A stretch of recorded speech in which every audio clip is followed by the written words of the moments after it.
ये सनातन संस्कृति की सर्वोच्च भावभूमि आप देख रहे हैं। ये सर्वोच्च भावभूमि है सनातन संस्कृति की। आत्म उत्कर्ष और आत्मोद्धार की ये पवित्र पुण्य भूमि है। व्यष्टि के उत्थान और समष्टि के कल्याण का मंत्र देती है काशी। अनंत, अव्यक्त, अक्षर और अविनाशी है काशी। ये विद्युत अद्भुत विहंगम दृश्य काशी की महिमा को वर्णित करने के लिए शब्द भी कम पड़ सकते हैं। ये देख रहे हैं और ये संकल्पना मूर्त रूप साकार हुई है। स्वप्न दृष्टा प्रधानमंत्री नरेंद्र मोदी के संकल्प से सिद्धि का ये प्रमाण है। बाबा विश्वनाथ के धाम का आज लोकार्पण हो रहा है देश के लिए और विश्व के लिए। अजय, आरती जी ने एक जिक्र किया था अश्विनी जी तुलसीदास जी के उस दोहे का, जिसमें वो कहते हैं कि जो भगवान शिव है वहाँ पर तारक ब्रह्म का उपदेश करते हैं।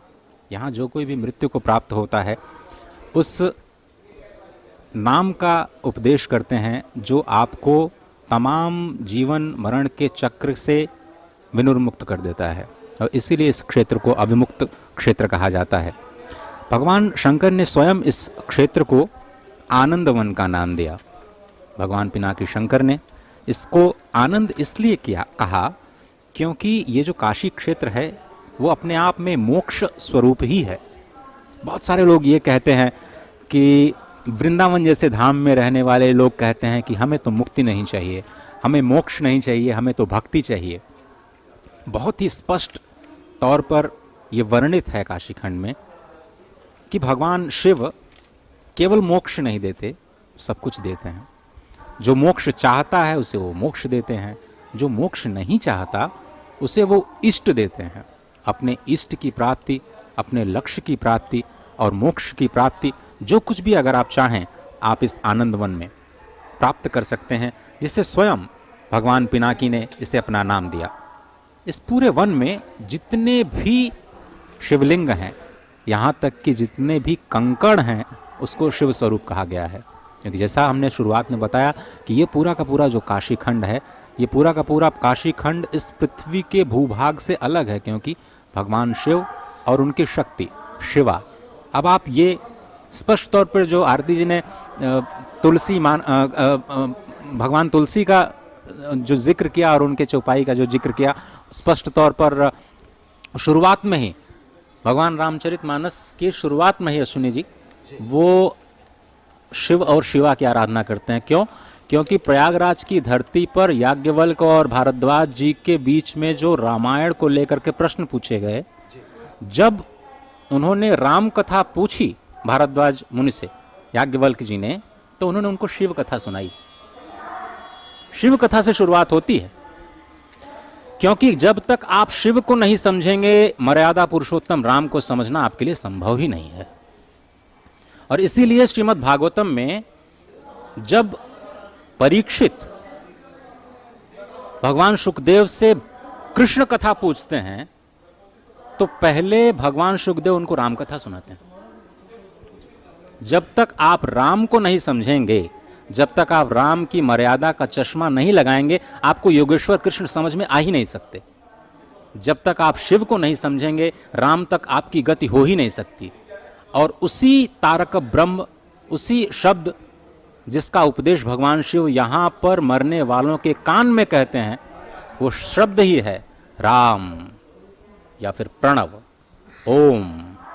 इसी का नाद वो कान में कहते हैं जाकर के, और माँ भवानी स्वयं पंखा करती हैं यहाँ पे जो मरण होता है उसका। इतनी महिमा है, और इसीलिए हम ये कह रहे हैं कि अद्भुत दृश्य है, अद्वितीय दृश्य है। सच में निश्चित तौर से अजय, जैसा कि आप कह रहे हैं कि यहाँ पर मुक्ति के लिए मंत्र देते हैं भगवान शिव। यहाँ मरणम मंगलम यत्र विमूर्तिम यत्र भूषणम कौशेयम यत्र काशायम सा काशी किम सेव्यते। यहाँ पर मरना भी धन्य माना जाता है, जीवन गुजारना यहाँ पर तो अद्वितीय है ही।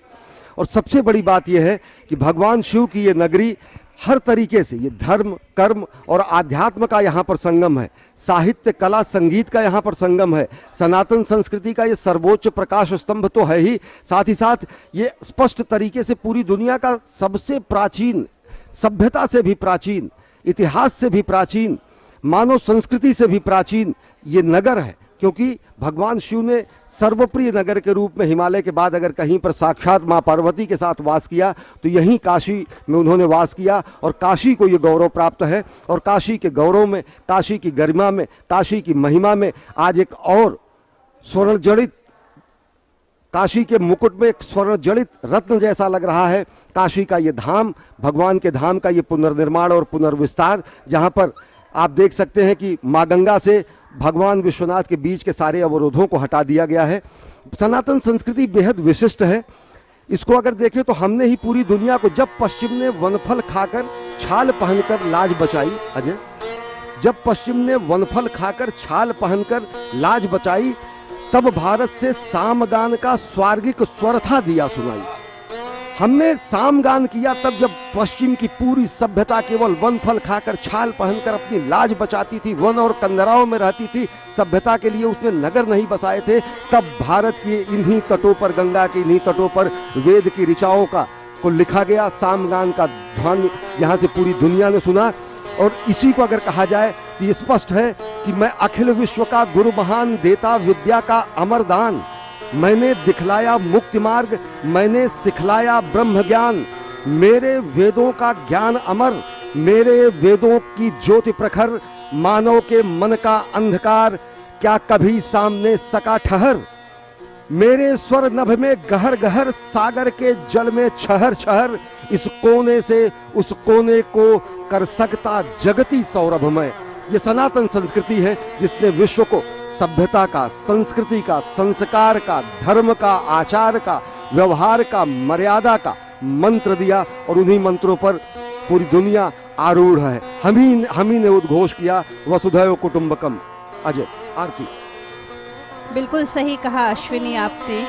और अभी जब मैं विश्वनाथ, बाबा विश्वनाथ की मंदिर, उनके धाम और उसके प्रांगण का अवलोकन कर रही थी, तो मेरे मन में विचार आ रहा था कि संभवतः पहली बार ये अवसर मुझे मिला है कि पूरे मंदिर परिसर की संपूर्णता में मुझे इस प्रकार से उसको मैं देख सकूं, उसका दर्शन कर सकूं। और जो पिछले वर्षों में, कुछ दशकों में आसपास जिस तरह का जो हम कंजेशन कहें, जो भीड़ भाड़ और जो अतिक्रमण की स्थिति थी, उससे कहीं न कहीं बाबा विश्वनाथ का जो मंदिर है वो हमारी नज़रों से ओझल होता जा रहा था। तो निसंदेह ये एक अद्भुत कार्य है इस दिशा में। और मुझे मंदिर को देखते हुए ये भी ख्याल आया कि मैं जिक्र करूं कि मंदिर के भीतर एक कूप है जिसे ज्ञानवापी कहते हैं, और उसे विजडम ऑफ वेल, वो ज्ञान का कूप है। और एक बड़ा ही रोचक तथ्य मेरी जानकारी में आया कि जैसा कि हम जानते हैं कि बाबा की इस मंदिर को नष्ट करने के लिए समय समय पर आक्रमण हुए। और एक बार ऐसा हुआ कि जो मुख्य हमारे पुरोहित थे, उन्होंने बाबा का ये जो ज्योतिर्लिंग, जो कि 7वां ज्योतिर्लिंग है 12 ज्योतिर्लिंगों में, उसे बचाने के लिए स्वयं उसके साथ मंदिर में कूद गए। और मुझे लगता है कि उसके बाद से अब तक भी बाबा का जो ज्योतिर्लिंग, जो लिंग है, वो उसी स्थान पर पूजित होता है। तो देख सकते हैं हम जिस तरीके से विजुअल्स में हमें दिखाई दे रहा है मंदिर का शिखर, और एक अद्भुत सी ऊर्जा का प्रवाह होता है हमारे मन मानस में जब हम उसे देखते हैं। और निश्चित तौर पे ये एक बड़ा ही विशिष्ट ऐतिहासिक क्षण है हम सभी के लिए, जिसके आज हम साक्षी बन रहे हैं। बिल्कुल सही कहा आपने। और इस वक्त शिखर से होते हुए भगवान सूर्य की किरणें उस स्वर्णमय शिखर पर जब आप अपने चक्षुओं से देख रहे हैं, दर्शन कर पा रहे हैं, तो एक ही शब्द इसके लिए इस वक्त जो मेरे मन में आ रहा है वो है आनंद। बार बार भगवान कहते हैं, स्वयं कहते हैं कि ये पूरा का पूरा जो क्षेत्र है वो आनंद कानन है, आनंद वन है। इस वन में जितने भी लिंग हैं, समस्त लिंग हैं, वो आनंद के बीजों के अंकुर हैं। ये जो शिवलिंग हमें दिखाई देते हैं, जिसका हम दर्शन करते हैं पूरी काशी में, असंख्य शिवलिंग, यहाँ के कंकड़ कंकड़, हम बार बार कह रहे हैं कि शंकर का ही स्वरूप हैं, उनको आनंद का बीज कहा गया है। और जब शिवा और शिव अपनी शक्ति के साथ इस भूखंड पर, जिसका निर्माण उन्होंने सबसे पहले किया इस ब्रह्मांड को बनाने से पहले, उसके बाद उन्होंने सोचा कि किसी को ऐसा बनाया जाए जिसके ऊपर हम सारा कार्यभार छोड़ करके केवल लोगों को मोक्ष प्रदान करने का कार्य करें। इतना प्रिय है माँ भगवती शिवा और शिव को स्वच्छंद रूप से काशी में मरने वालों को मोक्ष देना कि वो अपने संपूर्ण कार्यों को किसी के ऊपर छोड़ना चाहते स्वच्छंद होने के लिए।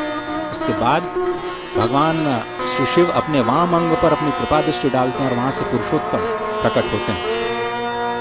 उन्हीं पुरुषोत्तम भगवान श्री नारायण ने, आप जो दृश्य देख रहे थे ललिता घाट, उसके ठीक साथ में मणिकर्णिका घाट, जो कि बाद में मणिकर्णिका घाट पड़ा। जब भगवान ने नारायण को उत्पन्न किया तो भगवान श्री हरि ने अपने चक्र से वहां पर पुष्करणी, या कि जिसको हम पोखरी कहते हैं, और असंख्य पोखरियां इस पूरे काशी खंड में विद्यमान है, पूरे काशी के क्षेत्र में। और पोखरी इतनी महत्व की है कि कोई भी यज्ञ बिना पोखरी के जल के संपूर्ण हो नहीं सकता, आप ये समझें। और स्वयं श्री हरि ने अपने चक्र से इस पुष्करणी का निर्माण किया, इसीलिए इसको चक्र पुष्करणी कहते हैं। और चक्र पुष्करणी के निर्माण के बाद उन्होंने स्वयं अपने अंग से जल को निर्गत किया और उस पोखरी को भर दिया, पुष्करणी को भर दिया। और उसी के तट पर उन्होंने फिर भगवान शिव की 50,000 वर्षों तक तपस्या की। शुरुआत आप देखिए, शुरुआत से ही जो हमें संकेत मानव जाति को मिलते हैं, स्पष्ट तौर पर ये मिलते हैं कि एक तो शिव और शिवा के रूप में आपको जगत के कल्याण के लिए अपने आप को खपा देना है। और उसके बाद जब भगवान श्री नारायण यहाँ पर उत्पन्न हुए तो सबसे पहला काम उन्होंने जो किया वो है उग्र तपस्या।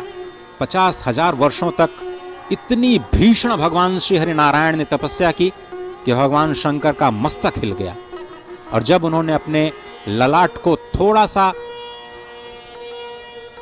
हिलाया तो कहते हैं कि वहां पर उनके एक कान का सर्प रूपी मणि गिर गया।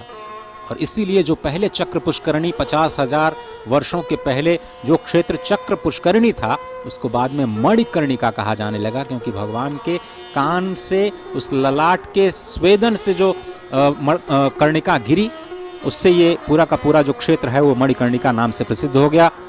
उसके बाद भगवान शिव बार बार विष्णु से कहते हैं कि मैं आपके ऊपर अत्यंत प्रसन्न हूं, आप वरदान मांगिए। अब मैं उसी वरदान का आपको एक थोड़ा सा जो दृश्य है वो दिखाने की कोशिश करता हूं। भगवान श्री हरि विष्णु ने फिर से जो वरदान मांगा वो देखिए, अपने लिए कुछ नहीं मांगा, संपूर्ण संसार के लिए, संपूर्ण सृष्टि के लिए मांगा, जिसका संदेश ही भारत यानी ज्ञान में रत इस धरा से पूरे विश्व को जाता है, वसुधैव कुटुंबकम का जिसका जिक्र अश्विनी जी ने किया था। भगवान विष्णु कहते हैं कि जो कुछ भी जंतु संज्ञक है सब कुछ काशी में मुक्ति लाभ करे। उन्होंने कहा कि पूरे विश्व में जितने भी जंतु हैं, काश्यस्त्र यतो ज्योतिष तदनाख्ये ममीश्वरम अतो नामा परम चास्तु काशीति प्रक्षित विभो। जो कुछ भी जस्तु संज्ञक है प्रभु भगवान शिव, वो सब कुछ काशी में मुक्ति लाभ करे। हे सदाशिव, जैसे आपसे मंगल और कुछ भी नहीं है, आप सबसे अधिक मंगल हैं, वैसे ही पूरे विश्व में इस आनंद वन जैसा क्षेत्र और कहीं हो ही नहीं। ये स्वयं भगवान विष्णु ने भगवान शिव से वरदान के रूप में मांग लिया। स्वयं शिव ने वरदान के रूप में तथास्तु कह, ऐसा ही हो कह करके उन्हें वरदान दिया। स्पष्ट तौर पर जो शास्त्रों में श्रद्धा रखते हैं वो इस तथ्य पर, इस वचन पर विश्वास करते हैं कि इस पूरे ब्रह्मांड में आनंद वन जैसा क्षेत्र और कहीं है ही नहीं। और ये तथ्य आपको काशी में आकर के ही समझ में आएगा कि शशक, मशक, कीट, पतंग, तुरग, उरग, पंचकोशी काशी में जो कुछ भी मरते हैं उस सभी निर्वाण को प्राप्त होते हैं। यही काशी की मुक्तिदायिनी प्रकृति है। काशी नाम से ही पाप क्षय हो जाता है। अगर आप हम सभी के साथ में केवल काशी काशी काशी काशी इस नाम का मात्र उच्चारण भी करते हैं तो आपके पाप क्षय हो जाते हैं। और फिर तो यहाँ पर ब्रह्मद्रव के रूप में माँ गंगा विद्यमान है। जो प्राणी माँ गंगा से जलाभिषेक करता है भगवान श्री विश्वनाथ का, उसके पुण्य का लाभ सोचिए, उनके पुण्य का लाभ सोचिए कि कितने गुना बढ़ जाता है। भगवान विष्णु ने फिर से वरदान स्वरूप मांगा कि जो काशीवासी सज्जनों के लिए ये काशी में रहना सत्य युग के समान हो जाए। अब आप समझें कि यहाँ पर इस वक्त हम भले ही कलयुग में निवास कर रहे हों, लेकिन भगवान श्री हरि विष्णु के वरदान के प्रभाव से जो सज्जन काशी वास करते हैं वो सत्ययुग, वो सदा सत्ययुग में हो जाते हैं। यहाँ पर समय कभी भी दक्षिणायन नहीं होता है, माँ उत्तरायण है। यहाँ स्वयं काल उत्तरायण हो जाते हैं, क्योंकि कालों के भी महाकाल भगवान श्री भैरव, कालों के भी महाकाल यहाँ के अधिपति हैं, यहाँ के कोतवाल हैं। जहाँ पर थोड़ी देर पहले साक्षात महादेव, जहाँ पर थोड़ी देर पहले आपने इसी दूरदर्शन के माध्यम से आरती के दर्शन किए। प्रधानमंत्री नरेंद्र मोदी ने सबसे पहले वहीं से शुरुआत की, क्योंकि कहते हैं कि काशी में जो कोतवाल साहब हैं उनसे पूछे बिना कोई काम होता नहीं है, और वहीं से इस यात्रा की शुरुआत हुई, जो इस वक्त माँ गंगा में अवगाहन के बाद वस्त्र परिवर्तन के रूप में शायद इस वक्त थोड़ा सा प्रतीक्षा करना पड़ रहा है, लेकिन वो प्रतीक्षा आपके लिए कितना बड़ा आनंद लेकर के आ रहा है इन दृश्यों के रूप में, वो अपने आप में अविस्मरणीय है। आप इसका जरूर लाभ उठाएं, ये आप सभी से विनती है। अश्विनी जी, एकदम सही कहा अजय आपने। और इस समय बाबा के धाम का आप स्वर्ण शिखर देख रहे हैं। सनातन संस्कृति के इस दिव्य स्तंभ के लिए महाराजा रणजीत सिंह ने अपना पूरा खजाना खाली कर दिया था अजय। ये स्वर्ण शिखर और ये स्वर्णिम आभा, इस समय सूर्य साक्षात यहाँ पर मौजूद हैं। संपूर्ण कोट के निश्चित तौर से देश के दुनिया के लोग इसको तो देख ही रहे हैं, लेकिन काशी में निश्चित तौर से ये माना जा सकता है कि समूचा देवाधिपति के इस दरबार में समस्त देव भी मौजूद हैं। और ये स्वर्णिम आभा उन्हीं आभा को स्पष्ट करती है कि किस तरीके से आज बाबा के धाम के लोकार्पण विश्वार्पण के लिए भगवान शंकर के धाम में सूर्य समेत जितने देव गण, शंकर भगवान के जितने सेवक, शंकर के अनन्य साधक और साथ ही साथ समस्त योग योगिनियां, समस्त देव नर मुनि गंधर्व संत समाज साधक मानव, हर कोई यहाँ पर मौजूद है, मूर्त रूप में भी अमूर्त रूप में भी साक्षात रूप में भी। एक सिर्फ लाइन कह दूं जी, आपने स्वर्ण शिखर का कहा, भगवान ने गीता में स्वयं कहा है धातुनाम अस्मि कांचनम, धातुओं में स्वयं स्वर्ण ही हूँ। तो मुझे लगता है भगवान सूर्य नारायण उस स्वर्ण के रूप में आप भगवान नारायण के दर्शन कर रहे हैं, और स्वयं विश्वेश्वर के लिंग के शिखर के रूप में आप भगवान महादेव का दर्शन कर रहे हैं। निश्चित तौर पर। और सबसे बड़ी बात यह कि पूरा भगवान शिव का दरबार सजा हुआ लग रहा है। भगवान शिव यहाँ अकेले नहीं है, भगवान शिव यहाँ माता अन्नपूर्णा के साथ, माता पार्वती के साथ वामांग में उनको रखते हैं। भगवान शिव के गणपति यहाँ पर हैं। जब इन क्षेत्रों का जो जीर्णोद्धार होने के लिए यहाँ से 350-400 के आसपास जो भवन थे उनको हटाया गया, तो अनेक विग्रह निकले। उन विग्रहों को इस मंदिर परिसर में अनेक जगहों पर रखा गया। और आप देखें, गंगा जल हाथ में लेकर माँ गंगा में स्नान करके, माँ गंगा का अवगाहन करके, माँ गंगा का पूजन करके, सनातन संस्कृति की समस्त परंपराओं को के संवाहक के रूप में, सनातन संस्कृति के धर्म ध्वजा वाहक के रूप में, सनातन संस्कृति के और भारत और भारतीयता के प्रकाश स्तंभ को सजोए हुए, माँ गंगा को अपने हाथ में सजोए हुए गंगा जल लेकर इस समय गंगा पुत्र सनातन संस्कृति के संवाहक प्रधानमंत्री नरेंद्र मोदी अभिमुख हो रहे हैं बाबा विश्वनाथ के धाम की ओर। बाबा विश्वनाथ को जलार्पण करेंगे, गंगा में स्नान और गंगा जल का जलार्पण, इससे बड़ा पुण्य का काम और इससे बड़ी साधना और इससे बड़ी पूजा कुछ संभव नहीं हो सकती। और कालांतर में ये बाधित हो रही थी। माँ गंगा और शिव के धाम के बीच में प्रकारांतर में अनेक जो भवन बने थे, सदियों से वो थे, लेकिन वो अब सारे अवरोध स्वेच्छया। और सबसे बड़ी बात मैं लोगों को ये बताना चाहूँगा अजय कि 350-400 से ज़्यादा जो मकान हटाए गए, बगैर किसी मुकदमेबाजी के, बगैर किसी लिटिगेशन के, बगैर किसी अदालती कार्रवाई के लोगों ने स्वेच्छया, लोगों से वो क्रय किया गया न्यास द्वारा। और लोगों ने माँ गंगा और भगवान शिव के मिलन के रूप में उन्होंने इस महायज्ञ में अपनी भी आहुति दी, उन्होंने इस महायज्ञ में अपना भी योग किया, इस महायज्ञ में उन्होंने अपना भी अंशदान किया। और वो संकल्पना आज साकार होती दिख रही है। अब धीरे धीरे प्रधानमंत्री नरेंद्र मोदी हृदय में गंगा समाए, हृदय में गंगा जल समेटे, भारत भारतीयता के तरफ से, संपूर्ण देश की तरफ से भगवान को गंगा जलाभिषेक करने के लिए आ रहे हैं। अजय, माँ गंगा का आपने जिक्र किया। माँ गंगा के बारे में हम जब चर्चा कर रहे थे, स्वयं ब्रह्मद्रव के रूप में भगवान श्री नारायण निराकार नारायण जब निराकार होते हैं तो भगवान राम कृष्ण और शिव के रूप में उद्भूत होते हैं, और वही निराकार नारायण निराकार हो जाते हैं तो ब्रह्मद्रव मां गंगा के रूप में। यथा गौरी तथा गंगा तस्मात् गौर्यास्तु पूजने यो विधिर्विहितं सम्यक् सो